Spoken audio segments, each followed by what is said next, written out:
11वीं जमात के विद्यार्थियों सत श्री अकाल। अज आपां तुहाडी काव्य पुस्तक 94वीं पंजाबी दी झलकां ते इतिहास उहदे विच दर्ज धनी राम चातरक की कविता गुरु रूप ग्रंथ के 5वें अते आखिरी बंद जां पैरा कह लो जां काव्य टोटा कह लो, इन्हां सत्तरां दा काव्य टोटे दीयां 17 की व्याख्या करांगे।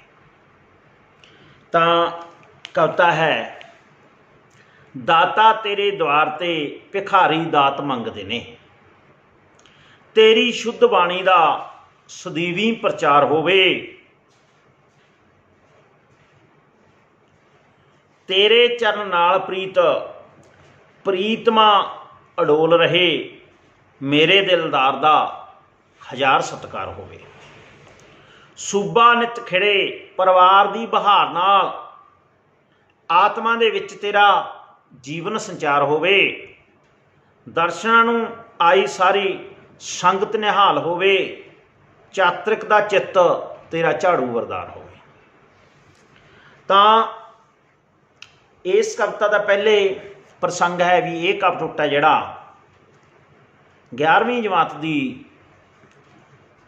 94वीं पंजाबी की पाठ पुस्तक आधुनिक पंजाबी काव्य झलकां ते इतिहास विच दर्ज कवि धनी राम चातरक की कविता गुरु रूप ग्रंथ विचों लिया गया है। इस विच कवि ने श्री गुरु ग्रंथ साहब जी की महिमा का गुणगान किया है या महिमा गाई है।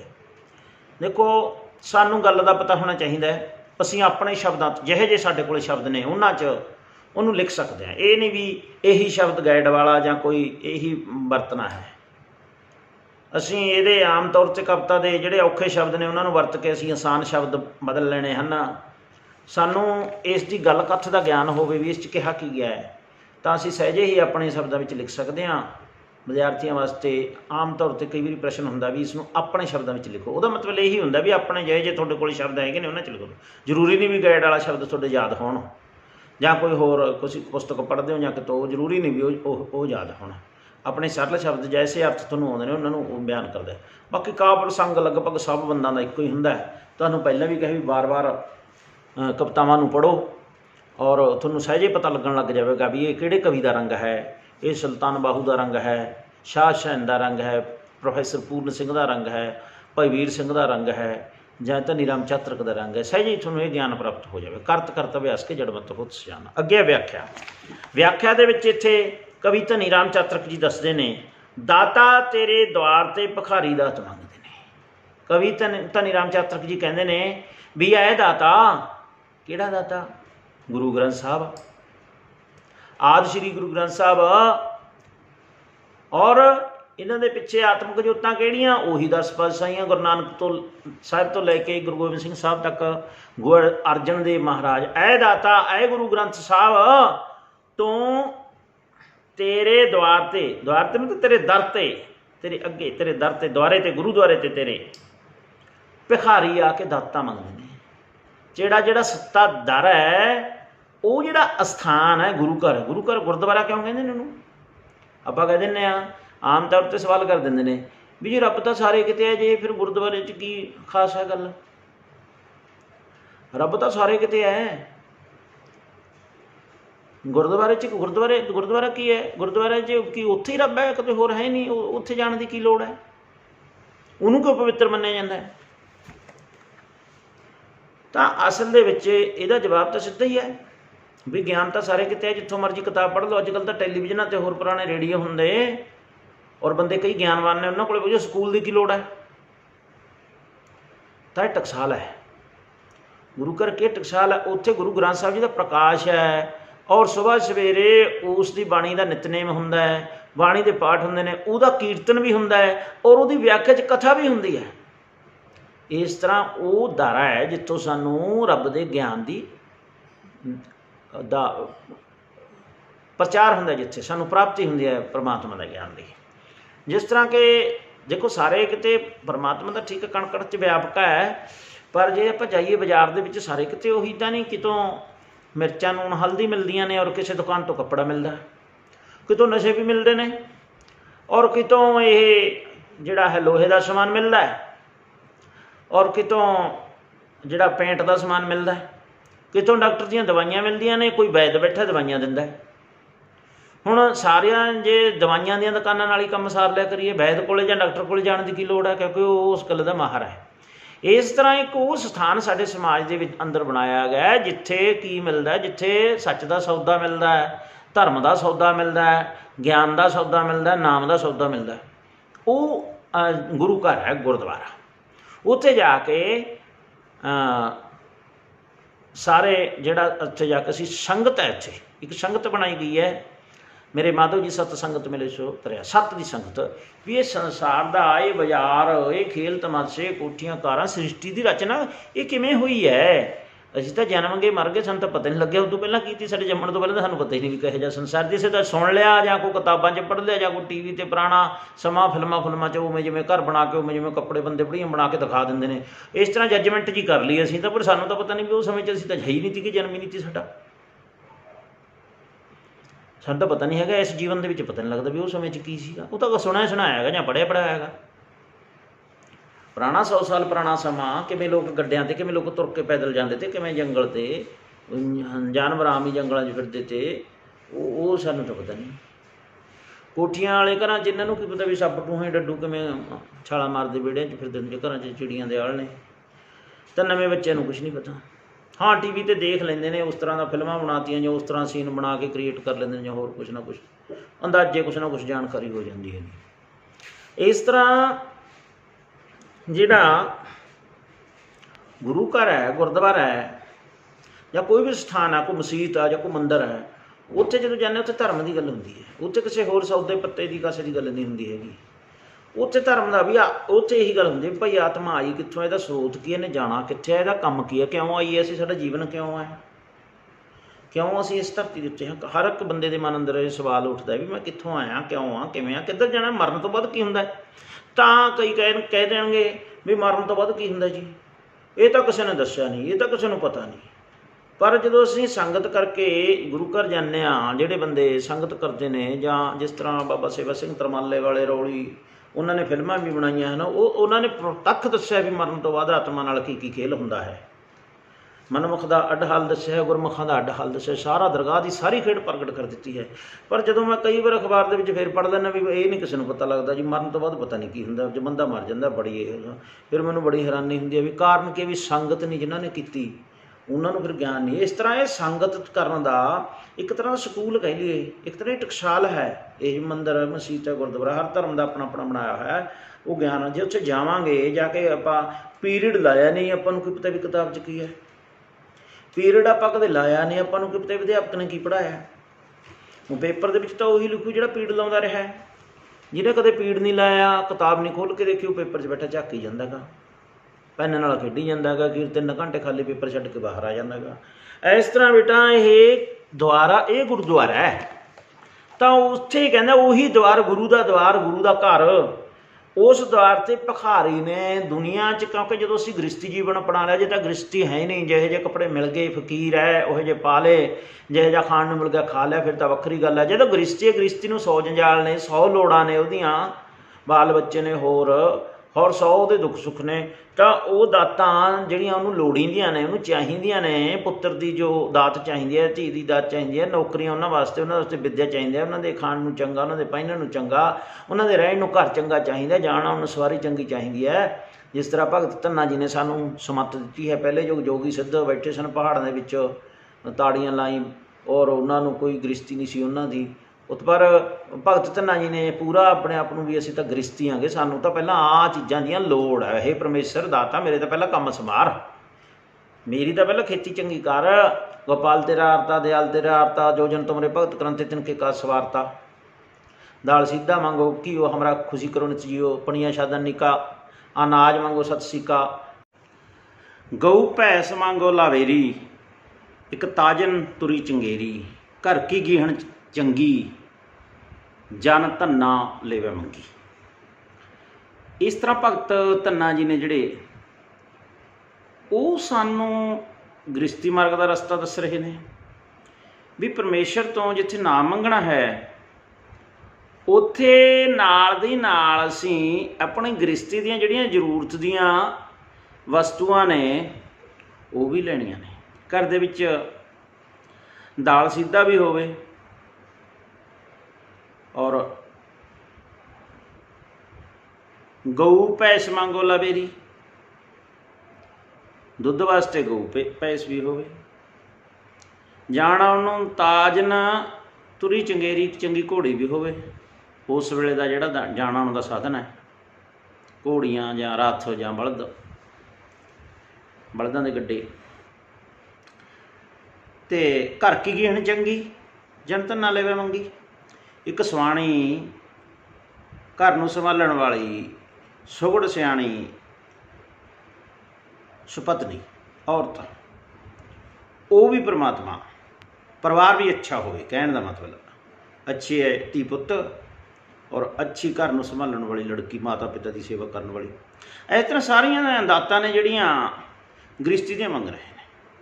ਨਾਲ ਇਹਦੇ ਰੂਹਾਨੀ ਅਰਥ ਵੀ ਨੇ ਜਿਹੜੇ ਆਤਮ ਪਰਮਾਤਮਾ ਦੀ ਗੱਲ ਨੇ। ਅਨਾਜ ਮੰਗੋ ਸਤ ਸੀਕਾ, ਸਤ ਸੰਤੋਖ ਰੂਪੀ ਜਿਹੜੇ ਗੁਣ ਨੇ ਉਹ ਦੂਸਰਾ ਪੱਖ ਹੈ, ਤਾਂ ਅੰਦਰੂਨੀ ਪੱਖ ਹੈ। ਅਤੇ ਬਾਹਰੀ ਅਰਥ ਨੇ ਜਿਹੜੇ ਅਸੀਂ ਲੋਕ ਵਾਸਤੇ ਪ੍ਰੇਰਨਾਦਾਇਕ ਸਾਡੇ ਸਮਾਜ ਵਾਸਤੇ ਇਹ ਹੈ ਵੀ ਅਸੀਂ ਉਸ ਪਰਮੇਸ਼ਰ ਤੋਂ ਦਾਤਾਂ ਵੀ ਮੰਗਣੀਆਂ ਨੇ। ਜੇ ਸਾਡੀ ਗ੍ਰਸਤੀ ਨਹੀਂ ਠੀਕ, ਜੇ ਸਾਡਾ ਪਰਿਵਾਰ ਦੇ ਵਿੱਚ ਇਹਨਾਂ ਲੋੜੀ ਦੀਆਂ ਵਸਤਾਂ ਦੀ ਥੋੜੋਂ ਕਰਕੇ ਕਲਾ ਕਲੇਸ਼ ਹੈ, ਆਤਮਾ ਤ੍ਰਿਪਤ ਹੈ, ਤਾਂ ਸਾਡੀ ਜਿਹੜੀ ਪਰਮਾਤਮਾ ਦੇ ਵਿੱਚ ਵੀ ਸਾਡਾ ਮਨ ਪੂਰੀ ਤਰ੍ਹਾਂ ਜੁੜੇਗਾ ਨਹੀਂ। ਇਸ ਕਰਕੇ ਗ੍ਰਸਤੀ ਵੀ ਸਾਡੀ ਸੁਖੀ ਹੋਵੇ, ਪਰ ਲੋੜ ਵਾਸਤੇ, ਪਰਮਾਤਮਾ ਤੋਂ ਲੋੜ ਵਾਸਤੇ ਮੰਗਣੀਆਂ ਨੇ। ਐਸ਼ ਪ੍ਰਸਤੀ ਵਾਸਤੇ ਵਾਧੂ ਦਾ ਧਨ ਜਾਂ ਦੂਸਰਿਆਂ ਦੇ ਹੱਕ ਦਾ ਧਨ ਇਕੱਠਾ ਕਰਕੇ ਟੇਢੇ ਵਿੰਗੇ ਤਰੀਕਿਆਂ ਨਾਲ,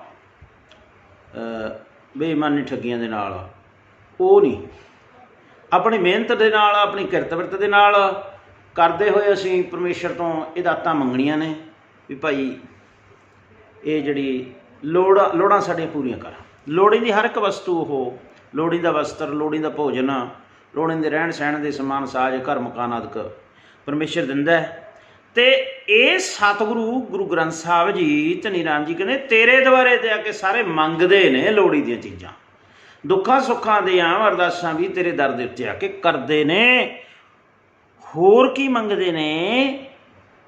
ਅਤੇ ਮੈਂ ਵੀ ਮੰਗਦਾ, ਕਵੀ ਕਹਿੰਦਾ ਮੈਂ ਵੀ ਮੰਗਦਾ, ਅਤੇ ਇਹ ਵੀ ਤੇਰੇ ਦਰ ਦੇ ਉੱਤੋਂ ਤੇਰੀ ਕਥਾ ਵਿਚਾਰ ਕਰਨ ਵਾਲੇ, ਤੇਰਾ ਕੀਰਤਨ ਕਰਨ ਵਾਲੇ, ਤੇਰੇ ਪਾਠ ਕਰਨ ਵਾਲੇ ਵੀ ਤੇਰੀ ਸ਼ੁੱਧ ਬਾਣੀ ਦਾ ਸਦੀਵੀ ਪ੍ਰਚਾਰ ਹੋਵੇ।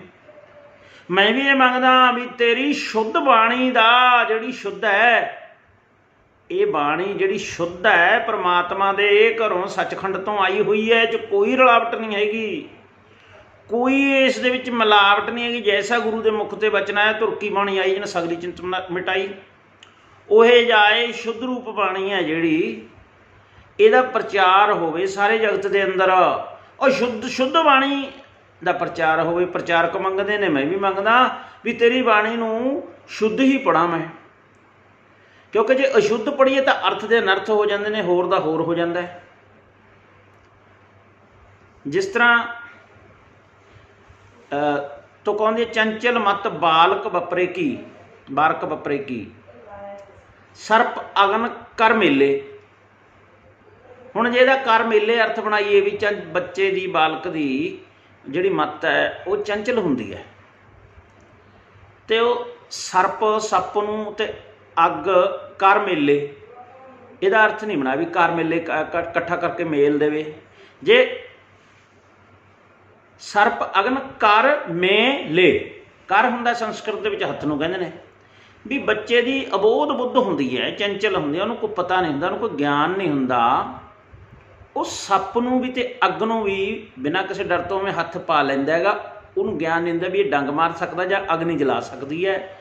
ਉਹ ਇਸ ਤਰ੍ਹਾਂ ਜਿਹੜਾ ਅਣਜਾਣ ਇਨਸਾਨ ਹੈ, ਮਨਮੁਖ, ਜਿਸ ਤਰ੍ਹਾਂ ਕਹਿੰਦੇ ਇਹਨੂੰ ਗਿਆਨ ਨਹੀਂ ਪ੍ਰਾਪਤ, ਮਨਮੁਖ ਕੌਣ ਹੈ? ਜਿਹੜਾ ਗੁਰੂ ਕੋਲ ਮੂੰਹ ਨਹੀਂ ਹੋਇਆ, ਗੁਰੂ ਤੋਂ ਗਿਆਨ ਨਹੀਂ ਪ੍ਰਾਪਤ ਹੋਇਆ, ਉਹਦੀ ਅਵਸਥਾ ਕੀ ਹੈ ਅਗਿਆਨੀ ਮਨੁੱਖ ਦੀ, ਵੀ ਉਹ ਭਲੇ ਔਰ ਬੁਰੇ ਨੂੰ ਉਹ ਕਰਮ ਨੂੰ ਉਸ ਤਰ੍ਹਾਂ ਉਹ ਕਰੀ ਜਾਂਦਾ। ਉਹ ਦੇਖਦਾ ਨਹੀਂ ਵੀ ਇਹ 'ਚ ਮੇਰਾ ਭਲਾ ਹੈ ਜਾਂ ਬੁਰਾ ਹੈ। ਉਹਦੀ ਅਬੋਧ ਬੁੱਧ ਹੈ, ਅਗਿਆਨੀ ਬੁੱਧ ਹੈ ਉਹਦੀ, ਉਸ ਬੱਚੇ ਦੇ ਵਾਂਗੂ। ਤਾਂ ਇਹਦਾ ਅਰਥ ਇਹ ਹੈ ਵੀ ਉਹ ਕਰਮੇਲੇ, ਵੀ ਹੱਥ 'ਚ ਫੜ ਲੈਂਦਾ ਉਹ ਅੱਗ 'ਤੇ। ਪਰ ਜੇ ਕਰਮੇਲੇ ਇਕੱਠਾ ਬੋਲੀ ਜਾਈਏ ਫਿਰ ਅਸ਼ੁੱਧ ਹੈ, ਇਹਦਾ ਅਰਥ ਹੋਰ ਬਣ ਜਾਂਦਾ ਹੈ।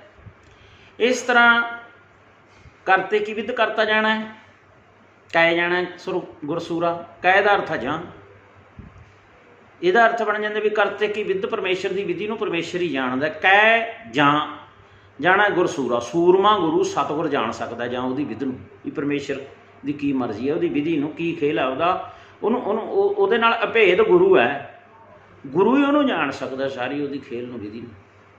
ਕੈ ਦਾ ਅਰਥ ਹੈ ਜਾਂ। ਜਿਹਨੂੰ ਕੇ ਪੜ੍ਹਦੀ ਹੈ ਕਰਤੇ ਕੀ ਵਿਧ ਕਰਤਾ ਜਾਣਾ, ਕੇ ਜਾਣਾ ਗੁਰਸੂਰਾ, ਤਾਂ ਇਹਦਾ ਅਰਥ ਉਲਟ ਜੂਗਾ ਵੀ ਕਰਤੇ ਦੀ ਵਿਧੀ, ਪਰਮੇਸ਼ਰ ਦੀ ਵਿਧੀ ਨੂੰ ਪਰਮੇਸ਼ਰ ਹੀ ਜਾਣ ਸਕਦਾ ਹੈ, ਗੁਰੂ ਸੂਰਮਾ ਕੀ ਜਾਣ ਸਕਦਾ। ਫਿਰ ਇਹਦਾ ਅਰਥ ਇਹ ਬਣ ਜੂ। ਇਸ ਤਰ੍ਹਾਂ ਅਰਥ ਗਲਤ ਹੋ ਜਾਂਦਾ। ਵੀ ਸ਼ੁੱਧ ਬਾਣੀ ਪ੍ਰਚਾਰਕ ਵੀ ਮੰਗਦੇ ਨੇ ਵੀ ਭਾਈ ਸਾਨੂੰ ਸ਼ੁੱਧ ਬਾਣੀ ਦਾ ਕੀਰਤਨੀ ਹੈ, ਸ਼ੁੱਧ ਬਾਣੀ ਮਹਾਰਾਜ, ਸ਼ੁੱਧ ਬਾਣੀ ਪੜ੍ਹਨ ਦਾ ਬਲ ਬਖਸ਼ੋ। ਅਤੇ ਕਵੀ ਕਹਿੰਦਾ ਮੈਂ ਵੀ ਚਾਹੁੰਦਾ ਵੀ ਤੇਰੀ ਸ਼ੁੱਧ ਬਾਣੀ ਦਾ ਸ਼ੁੱਧ ਰੂਪ ਵਿੱਚ ਬਿਨਾਂ ਕਿਸੇ ਇਹਦੇ ਅਰਥ ਨੂੰ, ਕਿਸੇ ਨੂੰ ਪਾਠ ਬੋਧ ਨੂੰ ਬਦਲਿਆ, ਪੂਰਾ ਜਿਵੇਂ ਜਿਸ ਤਰ੍ਹਾਂ ਹੂ ਬਹੂ ਗੁਰੂ ਸਾਹਿਬ ਨੇ ਇਹ ਉਚਾਰੀ ਹੈ ਆਪਣੇ ਮੁੱਖ ਤੋਂ, ਉਸੇ ਤਰ੍ਹਾਂ। ਔਰ ਇਹ ਜਿਹੜੀ ਸ਼ੁੱਧ ਹੈ, ਜਿਹ 'ਚ ਕੋਈ ਰਲਾਵਟ ਨਹੀਂ ਹੈ, ਜਿਹੜੀ ਤੁਰਕੀ ਬਾਣੀ ਆਈ ਜਿਹਨੇ ਸਗਲੀ ਚਿੰਤ ਮਿਟਾਈ। ਸ਼ੁੱਧ ਗਿਆਨ ਹੈ ਜਿਹੜਾ, ਇਹਦਾ ਸੰਚਾਰ ਜਿਹੜਾ ਸੱਚ ਦਾ, ਮਾਨਵਤਾ ਦਾ ਵਿਗਿਆਨ ਹੈ, ਸਭ ਨੂੰ ਸ਼ਾਂਤੀ ਦੇਣ ਵਾਲਾ ਔਰ ਮਨੁੱਖਤਾ ਦੇ ਵਿੱਚ ਪ੍ਰੇਮ ਪਿਆਰ ਇਤਫਾਕ ਵਧਾਉਣ ਵਾਲਾ ਔਰ ਅਗਿਆਨ ਦੇ ਹਨੇਰੇ ਨੂੰ ਖਤਮ ਕਰਨ ਵਾਲਾ, ਗਿਆਨ ਦਾ ਪ੍ਰਕਾਸ਼ ਕਰਨ ਵਾਲਾ ਸ਼ੁੱਧ ਗਿਆਨ ਹੈ। ਇਹਦਾ ਮੈਂ ਚਾਹੁੰਦਾ ਵੀ ਪ੍ਰਚਾਰ ਸਾਰੀ ਦੁਨੀਆ ਦੇ ਵਿੱਚ ਕੋਨੇ ਕੋਨੇ ਦੇ ਵਿੱਚ ਹੋਵੇ। ਤੇਰੇ ਚਰਨਾਂ ਨਾਲ ਪ੍ਰੀਤਮਾ ਅਡੋਲ ਰਹੇ, ਤੇਰੇ ਚਰਨਾਂ ਦੇ ਨਾਲ ਮੇਰੀ ਪ੍ਰੀਤ ਅਡੋਲ ਰਹੇ, ਮੈਂ ਡੋਲਾਂ ਨਾ, ਲਿਵ ਲੱਗੀ ਰਹੇ। ਕੋਈ ਤੇਰੇ ਧਰਮ ਦੇ ਰਸਤੇ ਤੋਂ, ਤੇਰੇ ਨਾਮ ਦੇ ਰਸਤੇ ਤੋਂ, ਐ ਗੁਰੂ ਤੇਰੇ ਸਤਿਕਾਰ ਦੇ ਰਸਤੇ ਤੋਂ ਮੈਨੂੰ ਡੁਲਾ ਨਾ ਸਕੇ। ਡੋਲਣ ਦਾ ਮਤਲਬ ਡੋਲ ਜਾਣਾ, ਘਬਰਾ ਜਾਣਾ, ਡਰ ਜਾਣਾ। ਮੈਨੂੰ ਡਰਾ ਨਾ ਸਕੇ, ਘਬਰਾ ਨਾ ਪੈਦਾ ਹੋਵੇ ਮੇਰੇ ਮਨ ਦੇ ਅੰਦਰ, ਕੋਈ ਘਬਰਾਹਟ ਨਾ ਪੈਦਾ ਹੋਵੇ। ਮੈਂ ਅਡੋਲ ਰਹਾਂ, ਮੇਰਾ ਚਿੱਤ ਅਡੋਲ ਰਹੇ, ਮੇਰਾ ਮਨ ਨਾ ਡੋਲੇ, ਟਕਾ 'ਚ ਰਹੇ, ਤੇਰੇ ਚਰਨਾਂ ਦੇ ਨਾਲ ਜੁੜਿਆ ਰਹੇ। ਅਥਵਾ ਤੇਰੀਆਂ ਸੰਗਤਾਂ ਦੀ ਪ੍ਰੀਤ ਤੇਰੇ ਚਰਨਾਂ ਨਾਲ ਬਣੀ ਰਹੇ। ਇਹ ਵੀ ਕਵੀ ਜੀ ਕਹਿਣਾ ਚਾਹੁੰਦੇ ਨੇ। ਮੇਰੇ ਦਿਲਦਾਰ ਦਾ ਹਜ਼ਾਰ ਸਤਿਕਾਰ ਹੋਵੇ। ਮੈਂ ਚਾਹੁੰਦਾ ਵੀ ਇਹ ਮੇਰਾ ਦਿਲਦਾਰ ਹੈ ਜਿਹੜਾ ਧੰਨ ਸ਼੍ਰੀ ਗੁਰੂ ਗ੍ਰੰਥ ਸਾਹਿਬ, ਆਦਿ ਸ਼੍ਰੀ ਗੁਰੂ ਗ੍ਰੰਥ ਸਾਹਿਬ, ਇਹਦਾ ਹਜ਼ਾਰਾਂ ਹੀ ਹਜ਼ਾਰਾਂ ਸੰਸਾਰ ਦੇ ਅੰਦਰ, ਸਾਰੇ ਵਰਲਡ ਦੇ ਅੰਦਰ, ਸ੍ਰਿਸ਼ਟੀ ਦੇ ਅੰਦਰ ਹਜ਼ਾਰਾਂ ਹੀ ਸਤਿਕਾਰ ਇਹਦੇ ਰੋਜ਼ਾਨਾ, ਇਹਦੇ ਸਤਿਕਾਰ ਹੀ ਸਦਾ ਹੁੰਦਾ ਰਹੇ। ਹਜ਼ਾਰਾਂ ਸਤਿਕਾਰ, ਥਾਂ ਥਾਂ 'ਤੇ ਇਹਦਾ ਸਤਿਕਾਰ ਹੋਵੇ। ਅਤੇ ਨਾਲ ਦੀ ਨਾਲ ਕਵੀ ਦੀ ਇਹ ਵੀ ਰਮਜ ਹੈ ਵੀ ਜਿਹੜਾ ਉਸ ਸੱਚੇ ਗੁਰੂ ਦਾ ਦਿਲਦਾਰ ਹੈ, ਉਹਨੂੰ ਪ੍ਰੇਮ ਕਰਨ ਵਾਲਾ, ਉਹਦੇ ਚਰਨਾਂ 'ਤੇ ਸੀਸ ਨਵਾਉਣ ਵਾਲਾ, ਉਹਦੀ ਸੇਵਾ ਕਰਨ ਵਾਲਾ, ਜਿਹੜੀਆਂ ਸੰਗਤਾਂ ਨੇ ਉਹਨਾਂ ਦਾ ਵੀ ਸਤਿਕਾਰ, ਹਜ਼ਾਰਾਂ ਹਜ਼ਾਰਾਂ ਸਤਿਕਾਰ ਸੰਸਾਰ ਦੇ ਉੱਤੇ ਵੱਧਦਾ ਹੈ। ਜੇ ਕੋਈ ਗੁਰੂ ਦਾ ਸਤਿਕਾਰ ਕਰਦਾ ਉਹਦਾ ਦੁਨੀਆ ਦੇ ਅੰਦਰ ਸਤਿਕਾਰ ਹੁੰਦਾ ਹੈ। ਅਤੇ ਕਵੀ ਜੀ ਕਹਿੰਦੇ ਵੀ ਤੇਰੀ ਮੈਂ ਜਦੋਂ ਕਵਿਤਾ, ਤੇਰੇ ਗੁਣਗਾਨ ਮਹਿਮਾ ਲਿਖਣਾ, ਤਾਂ ਮੇਰਾ ਵੀ ਸਤਿਕਾਰ ਤੇਰੇ ਗੁਣਗਾਨ ਕਰਕੇ ਸੰਸਾਰ ਦੇ ਅੰਦਰ ਵੱਧ ਰਿਹਾ ਹੈ। ਅਤੇ ਮੈਂ ਇਹ ਇੱਛਾ ਵੀ ਮੈਂ ਇਹੀ ਕਰਦਾ ਹਾਂ ਵੀ ਉਹਨਾਂ ਸੰਗਤਾਂ ਦਾ ਸਤਿਕਾਰ ਹੋਵੇ ਅਤੇ ਉਹ ਇਸ ਤਰ੍ਹਾਂ ਤੇਰਾ ਵੀ ਸਤਿਕਾਰ ਹੋਵੇ। ਜੇ ਗੁਰੂ ਦੇ ਸਿੱਖਾਂ ਦੀ ਕਰਨੀ ਹੈ, ਗੁਰੂ ਦੀਆਂ ਸੰਗਤਾਂ ਦੀ ਕਰਨੀ ਹੈ, ਦੇਖੋ ਕਿੰਨੇ ਲੰਗਰ ਚੱਲ ਰਹੇ ਨੇ, ਕਿੰਨੀ ਸੇਵਾ, ਹਰ ਕਿਸਮ ਦੀ ਦਵਾਈਆਂ ਦੀ, ਆਕਸੀਜਨ ਦੇ ਸਿਲੰਡਰਾਂ ਦੀ ਹੋ ਰਹੀ ਹੈ, ਉਹਦੇ ਨਾਲ ਸੰਗਤਾਂ ਦਾ, ਸਿੱਖਾਂ ਦਾ ਸਤਿਕਾਰ ਵਧ ਰਿਹਾ ਅਤੇ ਉਹ ਗੁਰੂ ਦਾ ਸਤਿਕਾਰ ਵਧ ਰਿਹਾ। ਵੀ ਤਾਂ ਇਹਨਾਂ ਨੂੰ ਇਹੋ ਜਿਹੀ ਸਿਕਸ਼ਾ ਕਿੱਥੋਂ ਮਿਲੀ ਹੈ, ਇਹੋ ਜਿਹਾ ਜੀਵਨ ਕਮਾਉਣ ਦੀ, ਜਿਉਣ ਦੀ, ਪਰਉਪਕਾਰੀ ਮਨੁੱਖਤਾ ਦੇ ਭਲੇ ਦਾ ਜੀਵਨ ਜਿਉਣ ਦੀ ਸਿਕਸ਼ਾ ਕਿੱਥੋਂ? ਗੁਰੂ ਗ੍ਰੰਥ ਸਾਹਿਬ ਜੀ ਤੋਂ ਮਿਲੀ ਹੈ। ਤਾਂ ਉਹਨਾਂ ਦਾ ਸਤਿਕਾਰ ਹੋਰ ਵੀ ਹਜ਼ਾਰਾਂ ਹਜ਼ਾਰਾਂ ਦਿਨੋਂ ਦਿਨ ਵੱਧ ਰਿਹਾ। ਸੂਬਾ ਨਿੱਤ ਖਿੜੇ ਪਰਿਵਾਰ ਦੀ ਬਹਾਰ ਨਾਲ, ਇਹ ਜਿਹੜਾ ਪੰਜਾਬ ਦਾ ਸੂਬਾ ਕਿ ਪ੍ਰਾਂਤ, ਇਹ ਸਾਡਾ ਰਾਜ, ਸਾਡਾ ਹਿੰਦੁਸਤਾਨ ਦਾ ਇੱਕ ਰਾਜ ਹੈ ਪੰਜਾਬ ਜਿਹੜਾ, ਇਹ ਤੇਰੇ ਇਸ ਪਰਿਵਾਰ, ਕਿਹੜਾ ਪਰਿਵਾਰ? ਆ ਤੇਰੀਆਂ ਸੰਗਤਾਂ, ਹਿੰਦੂ, ਮੁਸਲਿਮ, ਸਿੱਖ, ਈਸਾਈ, ਆ ਤੇਰੀਆਂ ਸੰਗਤਾਂ ਜਿਹੜੀਆਂ ਤੇਰੀ ਸੇਵਾ ਕਰਦੀਆਂ ਨੇ, ਤੇਰੇ ਜੋੜਿਆਂ ਦੀ ਸੇਵਾ, ਤੇਰੇ ਝਾੜੂਆਂ ਦੀ ਸੇਵਾ, ਤੇਰੇ ਲੰਗਰਾਂ ਦੀ ਸੇਵਾ ਕਰਦੀਆਂ ਨੇ। ਪੰਜਾਬ ਦੇ ਵਿੱਚ ਰਹਿਣ ਵਾਲੀਆਂ ਸੰਗਤਾਂ ਤੈਨੂੰ ਨਤਮਸਤਕ ਹੁੰਦੀਆਂ ਨੇ, ਤੈਨੂੰ ਪ੍ਰਸ਼ਾਦ ਚੜਾਉਂਦੀਆਂ ਨੇ। ਇਹ ਤੇਰਾ ਪਰਿਵਾਰ ਹੈ, ਸਾਰੇ ਪੰਜਾਬ ਦੇ ਵਸਨੀਕ ਨੇ ਜਿਹੜੇ ਤੇਰਾ ਪਰਿਵਾਰ ਹੈ, ਇਹ ਤੇਰੀ ਸ਼ਰਨ ਦੇ ਵਿੱਚ ਹੈ, ਇਹ ਤੇਰੀ ਛਤਰ ਛਾਇਆ ਦੇ ਹੇਠ ਹੈ। ਇਹ ਤੇਰੇ ਫੁੱਲ ਨੇ, ਤਰ੍ਹਾਂ ਤਰ੍ਹਾਂ ਦੇ ਵੱਖ ਵੱਖ ਰੰਗਾਂ ਦੇ, ਗੇਂਦਾ, ਗੁਲਾਬ, ਚਮੇਲੀ ਦੇ ਖਿੜੇ ਹੋਏ ਵੱਖ ਵੱਖ ਰੰਗਾਂ ਦੇ ਫੁੱਲ ਨੇ। ਇਹ ਵੱਖ ਵੱਖ ਧਰਮਾਂ ਜਾਤਾਂ ਦੇ ਲੋਕ, ਇਹ ਤੇਰਾ ਇੱਕ ਪਰਿਵਾਰ ਹੈ। ਇਹ ਸੂਬੇ ਦੇ ਵਿੱਚ ਰਹਿਣ ਵਾਲੀ ਬਸੋਂ ਇੱਥੋਂ ਦੀ ਪਰਜਾ ਜਿਹੜੀ ਇਹਦੇ ਤੇ ਬਹਾਰ ਹੀ ਰਹੇ, ਖੁਸ਼ੀਆਂ ਹੀ ਰਹਿਣ ਸਦਾ। ਤੇਰੀਆਂ ਦਿੱਤੀਆਂ ਹੋਈਆਂ, ਤੇਰੀ ਮਿਹਰ ਦੀ ਨਜ਼ਰ ਕਰਕੇ ਮਿਲੀਆਂ ਹੋਈਆਂ ਜਿਹੜੀਆਂ ਖੁਸ਼ੀਆਂ ਨੇ, ਸ਼ਹੀਦਾਂ ਸਿੰਘਾਂ ਨੇ ਕੁਰਬਾਨੀਆਂ ਦੇ ਕੇ ਇੱਥੇ ਪੈਦਾ ਕੀਤੀਆਂ ਨੇ, ਆਜ਼ਾਦੀ ਸਾਨੂੰ ਬਖਸ਼ੀ ਹੈ ਔਰ ਗੁਲਾਮੀ ਦਾ ਜੂੜਾ ਵੱਢਿਆ ਹੈ। ਔਰ ਇਹ ਜਿਹੜੀਆਂ ਖੁਸ਼ੀਆਂ ਨੇ ਸਦਾ ਹੀ ਖਿੜਿਆ ਰਹੇ, ਇੱਥੇ ਬਹਾਰ ਹੀ ਰਹੇ। ਇੱਥੇ ਕੋਈ ਗਮੀ, ਬਹਾਰ ਦਾ ਮਤਲਬ ਖੁਸ਼ੀਆਂ, ਖੁਸ਼ਹਾਲੀ, ਕੋਈ ਗਮੀ ਨਾ ਆਵੇ, ਕੋਈ ਦੁੱਖ ਨਾ ਆਵੇ। ਕਿਉਂਕਿ ਪੁਰਾਣੇ ਸਮੇਂ ਦੀ ਦੇਸ਼ ਦੀ ਆਜ਼ਾਦੀ ਤੋਂ ਦੇ ਅੱਗੋਂ ਜਾਂ ਪਿੱਛੇ ਇਹ ਲਿਖੀ ਹੋਈ ਕਵਿਤਾ ਹੈਗੀ ਧਨੀ ਰਾਮ ਚਾਤ੍ਰਿਕ ਜੀ ਦੀ। ਉਸ ਸਮੇਂ ਦੇ ਵਿੱਚ ਅੱਜ ਦਾ ਸਮਾਂ ਨਹੀਂ ਸੀ, ਥੋੜ੍ਹਾ ਪਹਿਲਾ ਸਮਾਂ ਸੀਗਾ, ਨਵੀਂ ਆਜ਼ਾਦੀ ਆਈ ਸੀ ਜਾਂ ਉਸ ਤੋਂ ਅੱਗੋਂ ਪਿੱਛੋਂ ਦੀ ਇਹ ਕਵਿਤਾ ਹੈ। ਤਾਂ ਉਹ ਸਮਾਂ ਕੁਛ ਹੋਰ ਸੀ। ਤਾਂ ਇੱਥੇ ਕਵੀ ਮੰਗਦਾ ਵੀ ਸਦਾ ਇਸੇ ਤਰ੍ਹਾਂ ਖਿੜਿਆ ਰਹੇ।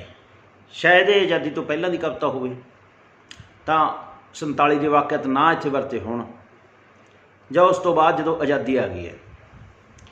ਤਾਂ ਆਤਮਾ ਦੇ ਵਿੱਚ ਤੇਰਾ ਜੀਵਨ ਸੰਚਾਰ ਹੋਵੇ, ਤੇ ਹਰ ਇੱਕ ਆਤਮਾ ਦੇ ਅੰਦਰ, ਔਰ ਕਵੀ ਜੀ ਕਹਿੰਦੇ ਨੇ ਮੇਰੀ ਆਤਮਾ ਦੇ ਅੰਦਰ, ਮੇਰੀ ਵੀ, ਔਰ ਉਹਨਾਂ ਦਾ ਕਹਿਣ ਦਾ ਭਾਵ ਇਹ ਵੀ ਹਰ ਇੱਕ ਤੇਰੀਆਂ ਸੰਗਤਾਂ ਦੀ ਆਤਮਾ ਦੇ ਅੰਦਰ, ਤੇਰੀਆਂ ਸੰਗਤਾਂ ਦੇ ਅੰਦਰ ਇੱਕ ਜੀਵਨ ਦਾ ਸੰਚਾਰ ਹੋਵੇ। ਤੇਰੀ ਬਾਣੀ ਨੂੰ ਪੜ੍ਹ ਕੇ, ਤੇਰੀ ਬਾਣੀ ਨੂੰ ਸੁਣ ਕੇ, ਤੂੰ ਤੇਰੀ ਬਾਣੀ ਨੂੰ ਸੁਣਦਾ, ਤੇਰੀ ਬਾਣੀ ਦੀ ਜਿਹੜਾ ਕਥਾ ਨੂੰ ਸੁਣਦਾ ਹੈ, ਜਿਹੜਾ ਤੇਰੀ ਕੀਰਤਨ ਨੂੰ ਸੁਣਦਾ ਹੈ, ਤੇਰੇ ਅਰਥਾਂ ਨੂੰ ਵਾਚਦਾ ਹੈ, ਤੇਰੀ ਬਾਣੀ ਨੂੰ ਪੜ੍ਹਦਾ ਹੈ, ਤਾਂ ਮਨ ਦੇ ਇੱਕ ਜੀਵਨ ਸ਼ਕਤੀ ਪੈਦਾ ਹੁੰਦੀ ਹੈ। ਅਤੇ ਮੈਂ ਚਾਹੁੰਦਾ ਵੀ ਸਦਾ ਸਦਾ ਇਹ ਜੀਵਨ ਸੰਚਾਰ ਹੁੰਦਾ ਰਹੇ।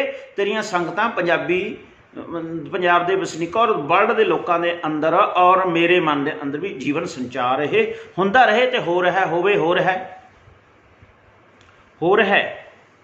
ਅਤੇ ਮੇਰੀ ਇੱਛਾ ਵੀ ਇਹ ਸਦਾ ਹੀ ਇਹ ਹੁੰਦਾ ਰਹੇ, ਵੱਧ ਤੋਂ ਵੱਧ। ਕਿਉਂ? ਜੀਵਨ ਸੰਚਾਰ ਕਿਵੇਂ ਹੈ? ਇਹ ਜੀਵਨ ਕਿਵੇਂ ਹੈ? ਜੀਵਨ ਉਹ ਜਦੋਂ ਮਨੁੱਖਤਾ ਹੈ, ਆਪਸ ਵਿੱਚ ਪ੍ਰੇਮ ਪਿਆਰ ਹੈ, ਪਰਉਪਕਾਰੀ ਸੋਚ ਹੈ, ਦੂਜਿਆਂ ਦੇ ਭਲੇ ਦੀ ਸੋਚ ਹੈ, ਇਹ ਜੀਵਨ ਹੈ। ਤਾਂ ਪਰਮਾਤਮਾ ਯਾਦ ਹੈ, ਸਾਰਿਆਂ ਵਿੱਚ ਪਰਮਾਤਮਾ ਦੀ ਜੋਤ ਦੇਖ ਕੇ, ਸਾਰਿਆਂ ਨੂੰ ਆਪਣਾ ਪਰਿਵਾਰ ਸਮਝ ਕੇ, ਸਾਰਿਆਂ ਨਾਲ ਮਿਲ ਜੁਲ ਕੇ ਰਹਿਣਾ, ਖੁਸ਼ੀਆਂ ਖੇੜੇ ਵੰਡਣਾ, ਇਹ ਜੀਵਨ ਹੈ। ਜਦੋਂ ਨਿੱਜੀ ਜੀਵਨ ਹੈ, ਆਪਣੇ ਵਾਸਤੇ ਜਿਉਣਾ, ਮੈਂ ਚੰਗਾ ਖਾਵਾਂ, ਮੈਂ ਚੰਗਾ ਪਹਿਨਾਂ, ਮੇਰਾ ਪਰਿਵਾਰ ਸੁਖੀ ਰਹੇ, ਦੂਜੇ ਭਾਵੇਂ ਦੁਖੀ ਰਹਿਣ। ਦੂਸਰਿਆਂ ਦਾ ਧਨ ਵੀ ਜੇ ਮੈਂ ਇਕੱਠਾ ਕਰਕੇ, ਦੂਸਰਿਆਂ ਦੀ ਜਾਇਦਾਦ ਵੀ ਜੇ ਮੈਂ ਆਪਣੇ ਕੋਲ ਇਕੱਠੀ ਕਰ ਲਾਂ, ਦੂਸਰਾ ਭਾਵੇਂ ਮਲੰਗ ਹੋ ਜੇ, ਫਕੀਰ ਹੋ ਜੇ, ਨੰਗ ਹੋ ਜੇ, ਇਸ ਤਰ੍ਹਾਂ ਕਰਕੇ ਉਹਦਾ ਧਨ ਵੀ ਖੋਹ ਕੇ ਮੈਂ ਆਪਣੇ ਕੋਲ ਇਕੱਠਾ ਕਰ ਲਾਂ, ਪਰ ਮੈਂ ਸੁਖੀ ਰਹਾਂ, ਦੂਜੇ ਮੇਰੇ ਆਂਢ ਗੁਆਂਢ 'ਚ ਮੈਂ ਚੀਕਾਂ ਪੈਂਦੀਆਂ ਰਹਿਣ। ਤਾਂ ਇਹ ਜਿਹੜੀ ਸੋਚ ਹੈਗੀ, ਨਿੱਜ ਦੀ ਸੋਚ ਹੈ ਜਿਹੜੀ, ਇਹ ਮ੍ਰਿਤੂ ਹੈ, ਇਹਨੂੰ ਮ੍ਰਿਤੂ ਕਹਿੰਦਾ। ਤਾਂ ਉਹ ਕਹਿੰਦੇ ਵੀ ਜਿਸ ਤਰ੍ਹਾਂ ਟਾਹਣੀ ਜਿਹੜੀ ਟੁੱਟ ਗਈ ਹੈ ਦਰਖਤ ਨਾਲੋਂ, ਸੁੱਕ ਜਾਂਦੀ ਹੈ, ਉਹ ਸੁੱਕਿਆ ਹੋਇਆ ਜੀਵਨ ਹੈ। ਜਦੋਂ ਟਾਹਣੀ ਆਪਦੇ ਅਸਲੇ ਨਾਲ, ਪਰਮਾਤਮਾ ਨਾਲ ਜੁੜ ਗਈ, ਉਹਦੀ ਆਤਮਾ ਦਾ ਕਮਲ ਖਿੜ ਗਿਆ, ਫਿਰ ਉਹਦੀ ਸੋਚ ਬਦਲ ਗਈ, ਪਰਉਪਕਾਰੀ ਜੀਵਨ ਵਾਲੀ ਸੋਚ ਹੋਊਗੀ। ਉਹ ਹਰ ਕੁਰਬਾਨੀ ਤੱਕ ਵੀ, ਆਪਣੀ ਜਾਨ ਤੱਕ ਦੀ ਸ਼ਹੀਦਾਂ ਨੇ ਜਿਸ ਤਰ੍ਹਾਂ ਦਿੱਤੀ ਨੇ, ਕੁਰਬਾਨੀ ਵੀ ਆਪਣੇ ਆਪਾ ਵੀ ਵਾਰਤਾ ਗੁਰੂ ਸਾਹਿਬਾਨ ਨੇ।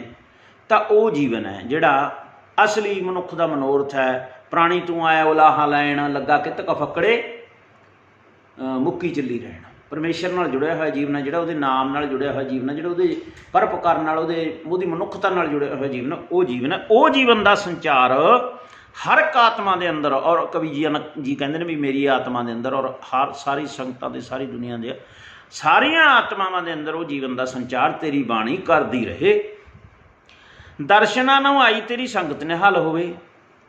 ਤੇਰੀ ਜਿਹੜੀ ਸੰਗਤ ਹੈ, ਤੇਰੀਆਂ ਸੰਗਤਾਂ ਜਿਹੜੀਆਂ ਤੇਰੇ ਦਰਸ਼ਨਾਂ ਨੂੰ ਆਈਆਂ ਨੇ, ਸਭੇ ਧਰਮਾਂ ਜਾਤਾਂ ਨਸਲਾਂ ਦੇ ਲੋਕ ਨੇ ਜਿਹੜੇ ਤੇਰੇ ਦਰਸ਼ਨਾਂ ਨੂੰ ਆਏ ਨੇ। ਕਿਉਂਕਿ ਬਾਣੀ ਸਰਬ ਸਾਂਝੀ ਹੈ, ਸਭੇ ਧਰਮਾਂ ਜਾਤਾਂ ਨਸਲਾਂ ਦੇ ਫਕੀਰਾਂ ਦੀ ਬਾਣੀ ਇਹਦੇ ਅੰਦਰ ਦਰਜ ਹੈ। ਉਪਦੇਸ਼ ਸਭਨਾਂ ਗ੍ਰੰਥਾਂ ਦਾ ਇਹਦੇ ਅੰਦਰ ਹੀ। ਜੇ ਗੁਰੂ ਗ੍ਰੰਥ ਸਾਹਿਬ ਦਾ ਪਾਠ ਕਰੀਏ, ਇਹਨੂੰ ਪੜ੍ਹੀਏ, ਇਹਨੂੰ ਸਮਝੀਏ, ਤਾਂ ਸਾਨੂੰ ਸਾਰੇ ਹੀ ਧਰਮਾਂ ਦੇ ਗ੍ਰੰਥਾਂ ਦੇ, ਚਾਹੇ ਸੈਮਟਿਕ ਧਰਮ ਨੇ, ਚਾਰੇ ਕਿਤਾਬਾਂ ਉਹਨਾਂ ਦੀਆਂ, ਕੁਰਾਨ, ਪੁਰਾਣ, ਤੌਰੇਤ, ਅੰਜੀਲ, ਨਿਊ ਟੈਸਟਾਮੈਂਟ, ਓਲਡ ਟੈਸਟਾਮੈਂਟ ਕਹਿ ਦਿੰਦੇ ਨੇਗੇ, ਚਾਹੇ ਹੋਰ ਜਿਹੜੇ ਕਿ ਉਹਨਾਂ ਦੀਆਂ ਹਦੀਸਾਂ ਨੇ, ਜੋ ਵੀ ਹੈ ਉਹਨਾਂ ਦੇ ਵਿੱਚ ਜੋ ਗਿਆਨ ਹੈ, ਚਾਹੇ ਚਾਰੇ ਵੇਦ ਨੇ ਪੂਰਬੀ ਧਰਮਾਂ ਦੇ, ਚਾਹੇ ਬੁੱਧ ਮੱਤ ਹੈ, ਜੈਨ ਮੱਤ ਹੈ, ਚਾਹੇ ਚਾਰੇ ਵੇਦ ਨੇ, ਚਾਹੇ ਉਪਨਿਸ਼ਦਾਂ ਨੇ, ਪੁਰਾਣ ਨੇ, ਸਾਰਿਆਂ ਦਾ ਗਿਆਨ ਗੁਰੂ ਕੀ ਬਾਣੀ ਦੇ ਵਿੱਚੋਂ ਇਸ ਗੁਰੂ ਆਦਿ ਸ਼੍ਰੀ ਗੁਰੂ ਗ੍ਰੰਥ ਸਾਹਿਬ ਦੇ ਸਰੂਪ ਦੇ ਵਿੱਚੋਂ ਸਾਰੇ ਹੀ ਦਰਸ਼ਨ ਪ੍ਰਾਪਤ ਹੋ ਜਾਂਦੇ ਨੇ।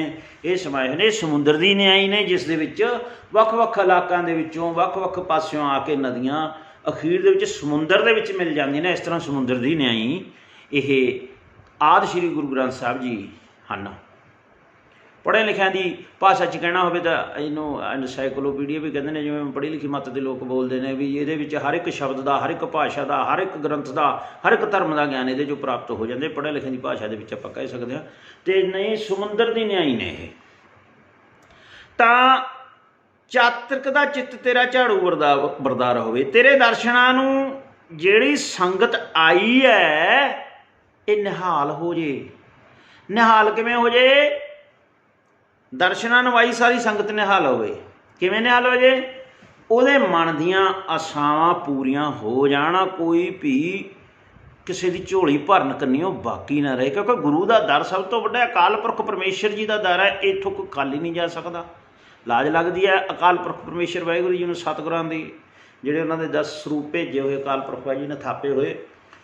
ਤਾਂ ਜੇ ਕੋਈ ਸੁਪਰੀਮ ਕੋਰਟ ਤੋਂ ਖਾਲੀ ਬੇਇਨਸਾਫਾ ਹੋ ਕੇ ਮੁੜ ਜੇ ਨਾ, ਦੇਸ਼ ਦੀ ਸਭ ਤੋਂ ਉੱਚੀ ਅਦਾਲਤ ਹੈ ਜਿਹੜੀ, ਉੱਥੋਂ ਕਿਸੇ ਨੂੰ ਇਨਸਾਫ ਨਾ ਮਿਲੇ ਨਾ, ਉਹ ਕੋਰਟ 'ਤੇ ਉਂਗਲ ਉੱਠਦੀ ਹੈ, ਉਹਨੂੰ ਲਾਜ ਲੱਗਦੀ ਹੈ ਵੀ ਇੱਥੇ ਇਨਸਾਫ ਕਰਨ ਵਾਲੇ, ਇੱਥੇ ਤਾਂ ਮਤਲਬ ਜੱਜ ਸਹੀ ਨਹੀਂ ਬਿਠਾਏ ਹੋਏ, ਉਹ ਕਿਸੇ ਦੀ ਮਰਜ਼ੀ ਪੂਰੀ ਕਰ ਰਹੇ ਨੇ, ਆਪਣੀ ਆਤਮਾ ਨਾਲ ਇਨਸਾਫ ਕਰਨ। ਸਭ ਤੋਂ ਉੱਚੀ ਦੇਸ਼ ਦੀ ਇਨਸਾਫ ਦੀ, ਜਿਹਨੂੰ ਇੱਥੋਂ ਇਨਸਾਫ ਨਹੀਂ ਮਿਲਿਆ ਉਹਨੂੰ ਦੁਨੀਆ 'ਚ ਦੇਸ਼ ਦੇ ਵਿੱਚ ਕਿਤੋਂ ਇਨਸਾਫ ਨਹੀਂ ਮਿਲ ਸਕਦਾ। ਤਾਂ ਲਾਜ ਕਿਹਨੂੰ ਲੱਗੀ ਵੀ ਇੱਥੇ ਸਹੀ ਬੰਦੇ ਨਹੀਂ ਬੈਠੇ ਹੈਗੇ, ਸੁਪਰੀਮ ਕੋਰਟ ਦਾ ਨਿਆਂ ਸਹੀ ਨਹੀਂ ਹੈਗਾ, ਵੀ ਇਹ ਤਾਂ ਸਰਵਉੱਚ ਅਦਾਲਤ ਰੱਬ ਦੀ ਤੁੱਲ ਹੈ ਧਰਤੀ ਦੇ ਉੱਤੇ। ਇਸੇ ਤਰ੍ਹਾਂ ਜੇ ਗੁਰੂ ਦਾ ਦਰ ਹੈ ਨਾ ਜਿਹੜਾ, ਉਹ ਅਕਾਲ ਪੁਰਖ ਜੀ ਦਾ ਥਾਪਿਆ। ਜੇ ਇੱਥੋਂ ਕਿਸੇ ਦੀ ਕੋਈ ਮਨ ਦੀ ਮੁਰਾਦ ਪੂਰੀ ਨਾ ਹੋਵੇ, ਝੋਲੀ ਖਾਲੀ ਜਾਵੇ, ਕਿਸੇ ਦੀ ਦੁਨਿਆਵੀ ਔਰ ਕਿਸੇ ਦੀ ਰੂਹਾਨੀ, ਕਈ ਦੁਨਿਆਵੀ ਗ੍ਰਸਤੀ ਦੀਆਂ ਮੰਗਾਂ ਮੰਗਦੇ ਨੇ, ਧਨ ਦਾਇਆ, ਧਨ ਦੌਲਤ, ਦੁੱਧ ਪੁੱਤ, ਹੋਰ ਘਰ ਮਕਾਨ ਸਾਰੇ ਜਨ ਸਾਧਨਾ, ਦੁਨਿਆਵੀ ਮੰਗਾਂ ਮੰਨਦੇ ਨੇ। ਕਈ ਰੂਹਾਨੀ ਮੰਗਾਂ ਮੰਨਦੇ ਨੇ, ਪਰਮਾਤਮਾ ਤੇਰੇ ਚਰਨਾਂ 'ਚ ਨਿਵਾਸ ਹੋਵੇ, ਤੇਰੀ ਭਗਤੀ ਦੇ, ਤੇਰਾ ਨਾਮ ਦੇ, ਉੱਚ ਮੰਡਲਾਂ ਦੇ ਵਿੱਚ ਵਾਸਾ ਦੇ, ਬੜਾ ਕੁਛ ਹੈ। ਰੂਹਾਨੀ ਦਾ ਸੰਸਾਰ ਉਦੋਂ ਵੀ ਕਿਤੇ ਜ਼ਿਆਦਾ ਵੱਡਾ ਹੈ, ਉਹਦੀਆਂ ਬੜੀਆਂ ਮੰਗਦੇ ਨੇਗੇ, ਰਿੱਧੀਆਂ ਸਿੱਧੀਆਂ ਮੰਗਦੇ ਨੇਗੇ। ਇਸ ਤਰ੍ਹਾਂ ਉਹ ਸੰਗਤਾਂ ਜੇ ਇੱਥੋਂ ਖਾਲੀ ਜਾਂਦੀਆਂ ਨੇ ਤਾਂ ਹੋਰ ਕੋਈ ਥਾਂ ਨਹੀਂ ਹੈ। ਜਿਵੇਂ ਸੁਪਰੀਮ ਕੋਰਟ ਤੋਂ ਅੱਗੇ ਦੇਸ਼ ਦੇ ਵਿੱਚ ਕੋਈ ਹੋਰ ਉੱਤੋਂ ਅਦਾਲਤ ਨਹੀਂ, ਜੇ ਉੱਥੋਂ ਬੇਇਨਸਾਫ ਕੋਈ ਇਨਸਾਫ ਨਹੀਂ ਮਿਲਿਆ ਤਾਂ ਸਮਝ ਲਓ ਵੀ, ਤਾਂ ਜੇ ਇੱਥੋਂ ਨਹੀਂ ਤਾਂ ਪਰਮਾਤਮਾ ਤੋਂ ਉੱਤੇ ਹੋਰ ਕਿਹੜਾ ਥਾਂ ਹੋਏਗਾ। ਇਸ ਕਰਕੇ ਪਰਮਾਤਮਾ ਸਭ ਨੂੰ ਨਿਹਾਲ ਕਰਦਾ, ਜਿਹੜਾ ਵੀ ਆ ਕੇ ਇਸੇ ਸੱਚੇ ਮਨ ਨਾਲ, ਸ਼ਰਧਾ ਨਾਲ ਸ਼ਰਣੀ ਪੈ ਕੇ ਉਹ ਅਰਦਾਸ ਬੇਨਤੀ ਕਰਦਾ, ਆਪਣੀ ਕੋਈ ਦੁੱਖੜਾ ਰੱਖਦਾ ਅੱਗੇ, ਮਾਲਕ ਝੋਲੀਆਂ ਭਰਦਾ ਹੈਗਾ। ਇਸ ਤਰ੍ਹਾਂ ਕਵੀ ਇਹ ਕਹਿੰਦਾ ਵੀ ਤੇਰੇ ਦਰਸ਼ਨਾਂ ਨੂੰ ਆਈ, ਤੇਰੀ ਸਾਰੀ ਸੰਗਤ ਨਿਹਾਲ ਹੋਵੇ, ਨਿਹਾਲ ਹੋ ਜਾਂਦੀ ਹੈ, ਕੋਈ ਵੀ ਝੋਲੀ ਖਾਲੀ ਨਹੀਂ ਜਾਂਦੀ। ਤੇ ਬੇਨਤੀ ਵੀ ਕਰਦਾ ਹੈ ਵੀ ਇੱਥੇ ਆਈ ਹੋਈ ਸਾਰੀ ਸੰਗਤ ਹੇ ਪ੍ਰਮਾਤਮਾ ਸਦਾ ਨਿਹਾਲ ਹੀ ਹੁੰਦੀ ਰਹੇ, ਤੇ ਸਦਾ ਨਿਹਾਲ ਹੀ ਹੁੰਦੀ ਹੈ, ਖਾਲੀ ਨਹੀਂ ਜਾਂਦੀ। ਤੇਰੀ ਮਹਿਮਾ ਦਾ ਇੱਦਾਂ ਇੰਨਾ ਬਿਆਨ ਕਰਦਾ ਵੀ ਇਹ ਐਡਾ ਦਰ ਉੱਚਾ ਵੀ ਇੱਥੇ ਜੇ ਜਹਾਂਗੀਰ ਦੇ ਟੱਲ ਵਾਂਗੂ ਕਿਸੇ ਨੇ ਟੱਲ ਖੜਕਾਤਾ ਤਾਂ ਉਹਨੂੰ ਨਿਉ ਮਿਲਦਾ ਹੀ ਮਿਲਦਾ ਹੈ। ਉਹਨੂੰ ਜੇ ਦਰਦੀ ਦਾ ਦਰਦ ਦੂਰ ਹੁੰਦਾ ਹੀ ਹੁੰਦਾ, ਜਿਵੇਂ ਪਹਿਲੇ ਰਾਜੇ ਮਹਾਰਾਜੇ ਨੇ ਟੱਲ ਰੱਖਿਆ ਹੁੰਦਾ ਸੀ ਵੀ ਟੱਲ ਖੜਕਾ ਦਿਓ, ਜੇ ਕਿਸੇ ਨੂੰ ਲੋੜ ਹੈ ਤਾਂ ਉਹ ਰਾਜਾ ਉਹਨੂੰ ਮਿਲਦਾ ਅਤੇ ਉਹਦਾ ਦੁੱਖ ਸੁਣ ਕੇ ਉਹਦੇ ਦੁੱਖ ਨੂੰ ਦੂਰ ਕਰਦਾ। ਇਸ ਤਰ੍ਹਾਂ ਜਿਹਨੇ ਗੁਰੂ ਦਾ ਦਰ ਖੜਕਾਇਆ, ਉਹਦੇ ਚਰਨਾਂ 'ਤੇ ਆ ਕੇ ਢਹਿ ਪਿਆ, ਤਾਂ ਉਹ ਗੁਰੂ ਉਹਨੂੰ ਖਾਲੀ ਨਹੀਂ ਮੋੜਦਾ। ਇਹ ਤਾਂ ਇੱਥੋਂ ਤੱਕ ਵੀ ਜੇ ਆਪਾਂ ਨਮਸਕਾਰ ਵੀ ਕਰਦੇ ਹਾਂ, ਮੱਥੇ ਦੇ ਪੁੱਠੀ ਮੋਹਰ ਦੇ ਅੱਖਰ ਸਿੱਧੇ ਹੋ ਜਾਂਦੇ, ਤਾਂ ਵੀ ਮਹਾਰਾਜ ਸਾਨੂੰ ਕੁਛ ਝੋਲੀ ਭਰ ਕੇ ਹੀ ਤੋਰਦੇ ਹਨ, ਕੋਈ ਖੁਸ਼ੀਆਂ ਦੇ ਕੇ ਹੀ ਦਿਨ ਦੇ ਵਿੱਚ ਸਾਨੂੰ ਪਤਾ ਲੱਗ ਜਾਂਦਾ ਵੀ ਕਿੰਨੀ ਪ੍ਰਸੰਨਤਾ, ਕਿੰਨਾ ਹੋਰ ਸਾਡੇ ਕਾਰਜਾਂ ਦੇ ਵਿੱਚ ਬਰਕਤ। ਅਤੇ ਚਾਤ੍ਰਿਕ ਦਾ ਚਿੱਤ ਤੇਰਾ ਝਾੜੂ ਵਰਦਾਰ ਹੋਵੇ। ਚਾਤ੍ਰਿਕ ਦਾ ਤਾਂ ਕਹਿੰਦਾ ਇਹੀ ਚਿੱਤ ਹੈ, ਮੇਰੇ ਚਿੱਤ ਦੀ ਤਾਂ ਇਹੀ ਮਰਜ਼ੀ ਹੈ ਵੀ ਮੈਂ ਤੇਰਾ ਝਾੜੂ ਵਰਦਾਰ ਬਣਿਆ ਰਹਾਂ। ਝਾੜੂ ਵਰਦਾਰ ਕੀ ਹੁੰਦਾ ਹੈ? ਝਾੜੂ ਫੇਰਨ ਵਾਲਾ, ਝਾੜੂ ਦੀ ਸੇਵਾ ਕਰਨ ਵਾਲਾ, ਝਾੜੂ ਵਰਦਾਰ। ਜਾਂ ਅੱਗੇ ਰਾਜੇ ਮਹਾਰਾਜੇ ਹੁੰਦੇ, ਉਹਨਾਂ ਦੇ ਨਾਲ ਜਿਵੇਂ ਵੱਡੇ ਵੱਡੇ ਚੌਕੀਦਾਰ ਝਾੜੂ ਵਰਦਾਰ ਰੱਖੇ ਹੁੰਦੇ, ਅੱਗੋਂ ਪਿੱਛੋਂ ਦਰੀਆਂ ਵਿਛਾਉਂਦੇ ਜਾਂ ਹੋਰ ਸੇਵਾ ਕਰਦੇ, ਜਾਂ ਉਹਦਾ ਜਿਹੜਾ ਸੀਗਾ ਲੰਮਾ ਬਸਤਰ ਹੁੰਦਾ ਮਗਰੋਂ ਸੰਭਾਲ ਕੇ ਰੱਖਦੇ, ਉਹਦੇ ਜੋ ਕੋਈ ਟਹਿਲੂਏ ਝਾੜੂ ਵਰਦਾਰ। ਇਸ ਤਰ੍ਹਾਂ ਗੁਰੂ ਦੇ ਝਾੜੂ ਵਰਦਾਰ ਜੇ ਸੇਵਾ ਕਰਦੇ ਨੇ, ਜੁੱਤਿਆਂ ਦੀ ਸੇਵਾ ਕਰਦੇ ਨੇ, ਲੰਗਰਾਂ ਦੀ ਸੇਵਾ ਕਰਦੇ ਨੇ, ਆਟਾ ਗੁੰਨਣਾ, ਹੋਰ ਲੱਕੜਾਂ ਪਾੜਨੀਆਂ, ਹੋਰ ਲੰਗਰ ਦੇ ਵਿੱਚ ਦਰੀਆਂ ਵਿਛਾਉਣ ਦੀ ਸੇਵਾ, ਝਾੜੂ ਦੀ ਸੇਵਾ, ਹੋਰ ਜਿਸ ਤਰ੍ਹਾਂ ਦੀ ਵੀ ਸੇਵਾ ਮਿਲਦੀ ਉੱਥੇ ਉਹ ਸੇਵਾ ਕਰਦੇ ਨੇ। ਕੋਈ ਵੀ ਸੇਵਾ ਹੈਗੀ ਤਾਂ ਉਹ ਇਹ ਸੇਵਾ ਕਰਨ ਵਾਲੇ अथवा झाड़ू फेरन वाले, झाड़ू बरदार, झाड़ू की सेवा करने वाले। कवि कहते मैं झाड़ू बरदार, हुण कवि झाड़ू बरदारी मंगदा है। ये जिहड़ी कलम नाल महिमा लिख रहा गुरु दी, गुरु के प्रताप नूं लिख रहा, ये भी एक झाड़ू बरदार ही है गुरु का। झाड़ू बरदार का मतलब जिहड़ा पूरी तरह आत्मा करके सेवक होवे, भी महाराज जो हुक्म कर दो असीं तो वो सेवा ही करनी है, होर सर मंग कोई नहीं, सेवा करनी। इस तरह कवि कहना है भी मैं तेरे दर दा झाड़ू बरदार होवां। झाड़ू इस तरह तेरा जस महिमा आदि श्री गुरु ग्रंथ साहिब, धन श्री गुरु ग्रंथ साहिब जी, गुरु नानक देव जी, मैं करदा रहा सदा वास्ते, तेरी सेवा करदा रहा। ते संगतां भी सेवा मंगदियां ने, ते तो सिमरन मंगदियां ने और अपनियां दातां मंगदियां ने। इस तरह इस गुरु की महिमा उच्ची ही उच्ची है। इस तरह कवि जी बहुत ही सुंदर शब्दां दे विच इस कविता दे विच गुरु रूप ग्रंथ दे विच सारा आदि श्री गुरु ग्रंथ साहिब जी की महिमा का वर्णन, गुरबाणी की महिमा का वर्णन दसते हैं और ये सिद्ध करते हैं भी किस तरह वो ग्रंथ ही नहीं है। जिस तरह ग्रंथ कह दें आप, कोई पुस्तक कह दें, एक किताब कहते भी निरी वो कोई ग्रंथ या कोई पुस्तक या किताब ही नहीं, वो गुरु रूप है।